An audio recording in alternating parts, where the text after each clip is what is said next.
تاسو به اکثره د لوی افغانستان نوم اورېدلی وي. راځو په دې ویډیو کې دې پوښتنې ته ځواب وایو چې څنګه یو لوی افغانستان په یو کوچني افغانستان بدل شو. په کال 1903 میلادي کې کله چې احمدشاه بابا وفات کېږي، له ځان څخه وروسته یوه لویه امپراتوري خپل زوی تیمورشاه ته پرېږدي. تیمورشاه 20 کاله واکمني کوي، د 1903 میلادي کال څخه تر 1993 میلادي کال پورې. تیمورشاه ټولې هغه سیمې ساتي کومې چې د احمدشاه بابا څخه ورپاتې وي. تیمورشاه د وفات څخه وروسته زوی شاه زمان واک ته رسېږي. البته دا هغه وخت و چې د ابدالیو په امپراتورۍ کې اختلافات شروع شول. د اختلافاتو علت دا و چې تیمورشاه 40 زامن درلودل او د دغو زامنو ترمنځ کوم ولیعهد یا جانشین نه و ټاکلی چې د ده څخه وروسته واک ته ورسېږي. همغه و کله چې تیمورشاه وفات کېږي، د زامنو ترمنځ یې پر واکمنۍ باندې اختلافات پیدا کېږي. شاه زمان د نورو ورونو له منځ څخه واک ته رسېږي او نور ورونه شاه محمود، شاهزاده کامران دوی ورسره اختلافات کوي. شاه زمان 8 کاله واکمني کوي. په 1801 میلادي کال کې شاه محمود د وزیر فتح خان په مرسته له شاه زمان څخه واکمني نیسي او دا په سترګو وړاندوي. 4 یا 15 کاله وروسته په 1815 میلادي کال کې شاه شجاع په دې بهانه چې شاه زمان د رساکه ورور و، له شاه محمود څخه واکمني اخلي. تر 1809 میلادي کال پورې شاه شجاع لومړي ځل لپاره په واک کې پاتې کېږي، خو په 1809 میلادي کال کې شاه محمود ابدالي دوباره د وزیر فتح خان په مرسته راګرځي او واکمني په لاس کې اخلي. لومړي ځل لپاره چې د احمدشاه بابا امپراتورۍ څخه سیمه جلا کېږي، هغه په 1812 میلادي کال کې د پنجاب سیکانو د اټک کلا د افغانستان د واکمنانو څخه ونیوله.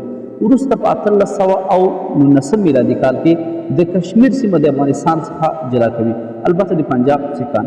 وروسته په 1821 میلادي کال کې د ډیره جاتو سیمې چې هغه د ډیره اسماعیل خان او د ډیره غازي خان سیمې دي، دا له افغانستان څخه د سیکانو په واسطه جلا کېږي.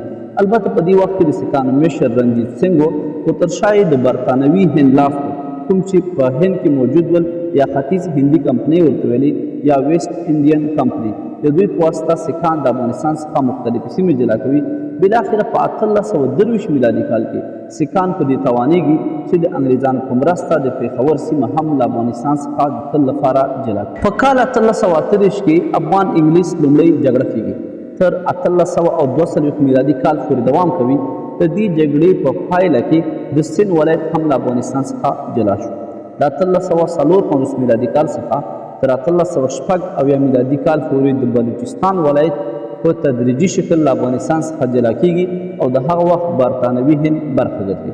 په دغو کلونو کې په افغانستان کې امیر دوست محمد خان، امیر شیر علي خان، محمد افضل خان او محمد اعظم خان واکمنان وو چې د بلوچستان سیمه له افغانستان څخه جلا شو. په 1888 میلادي کال کې د ګندمک د معاهدې په واسطه د افغانستان ځینې مهمې سیمې چې په هغې کې د پښین سیمه، خرمه جنسۍ او د لنډې کوتل سیمې په شمول ځینې نورې مهمې سیمې د افغانستان له کنټرول څخه وځي او واک یې برطانوي هند ته انتقالېږي.